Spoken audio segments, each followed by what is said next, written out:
Hi hello నమస్తే అందరికీ నా పేరు నరేష్. మరి మన ఈ ఛానల్లో సంక్షేమ పథకాలపైన రాజకీయాలపైన విశ్లేషణ చేసి కరెక్ట్ ఇన్ఫర్మేషన్ చెప్తుంటాను. ప్లీజ్ సబ్స్క్రైబ్ చేసుకోండి, లైక్ అండ్ కామెంట్ చేయండి, సపోర్ట్ చేయండి, మొత్తం చూడడానికి ట్రై చేయండి. మరి విషయం ఏమంటే రుణమాఫీ రైతుల రుణమాఫీ కాలేదు, టోటల్ కంప్లీట్ కాలేదని మన సంగతి తెలిసిందే మనకి.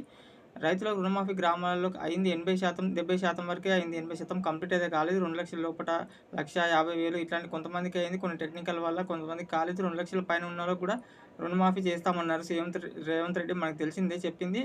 అందరికీ 2 లక్షల పైన ఉన్న వాళ్ళు 2,50,000, 2,40,000 ఇట్లా ఉన్నోళ్ళు మిగతా పైన బ్యాలెన్స్ కట్టేయండి, పైన బ్యాలెన్స్ కట్టేస్తే 2 లక్షలు మాఫీ చేస్తామన్నారు కదా. ఇప్పుడు అయితే మాట మార్చినట్టుగా అనిపిస్తుంది. మరి తుమ్మల నాగేశ్వరరావు అయితే దానిపైన క్లారిటీ ఇచ్చిండు.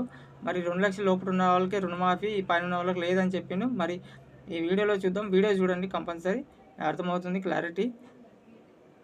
2 లక్షల పైన రుణమా ఉన్నవాళ్ళు 2 లక్షల పైన ఉన్న రుణాన్ని మీరు బ్యాంకులో చెల్లించండి. మీరు చెల్లించిన మరుక్షణం ఆ 2 లక్షల రూపాయలను కూడా మీ ఖాతాలో వేసే బాధ్యత మా ప్రభుత్వం తీసుకుంటుందని చెప్పి నేను ఆ రైతాంగానికి తెలియజేస్తున్నా. ప్రభుత్వ నిర్ణయం మీకు ఇప్పుడు ప్రత్యేకంగా చెప్పదలుచుకున్నది ఏంటంటే, ప్రభుత్వ నిర్ణయం 2 లక్షల వరకు ఉన్నటువంటి రుణమాఫీ 2 లక్షల పైన లేదు. 2 లక్షల వరకు ప్రభుత్వ నిర్ణయం చెప్తున్నా. 2 లక్షలకి వరకు కుటుంబానికి 2 లక్షల లోపు ఉన్నటువంటి కుటుంబాలు 25 లక్షలు మా దగ్గరికి చేరినాయి అధ్యక్ష. వాటికి మించి వల్లే 20,616 కోట్లు జమ చేయటం జరిగిందని చెప్పి గౌరవ సభ్యులకు సవినీయంగా మనం చేస్తున్నా. మీరు కన్ఫ్యూజ్ సార్, ప్రభుత్వము ముఖ్యమంత్రి గారు 2 లక్షల పైన ఉన్న వాళ్ళు పోయి బ్యాంకులలో డబ్బులు కట్టండి, మీకు కూడా రుణమాఫీ చేస్తామని స్వయంగా రాష్ట్ర ముఖ్యమంత్రి రేవంత్ రెడ్డి గారు చెప్పారు. వారి మాట నమ్మి 2 లక్షల పైన ఉన్న రైతులందరూ కూడా డబ్బులు కట్టారు. వాళ్ళ రుణమాఫీ జరగలేదు. 2 లక్షల లోపు ఉన్నటువంటి వాళ్ళకు కూడా లక్షలాది మందికి రాష్ట్ర వ్యాప్తంగా రుణమాఫీ జరగలేదు. మంత్రి గారేమో రుణమాఫీ అయిపోయిందని వారు ప్రకటించడాన్ని తీవ్రంగా నిరసిస్తూ బీఆర్ఎస్ పార్టీ తరఫున వాకౌట్ చేస్తున్నాం అధ్యక్ష.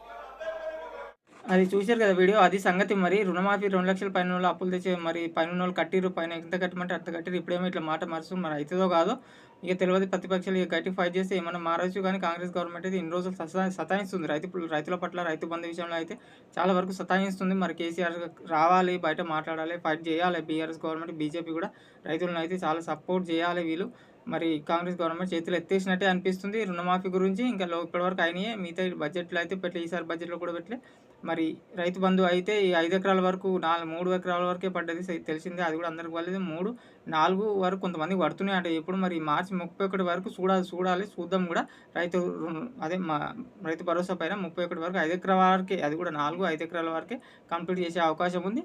మరి దీనిపైన మరిన్ని అప్డేట్స్ కానీ రైతు భరోసా పైన కరెక్ట్ అప్డేట్సే చెప్తుంటాను మన ఛానల్లో. మరి ఇందిరా మిల్లు ఇట్లా రేషన్ కార్డుల పైన అప్డేట్స్ అన్నీ చెప్తుంటాను. ప్లీజ్ సబ్స్క్రైబ్ చేసుకోండి, లైక్ అండ్ కామెంట్ చేయండి, సపోర్ట్ చేయండి. Thank you.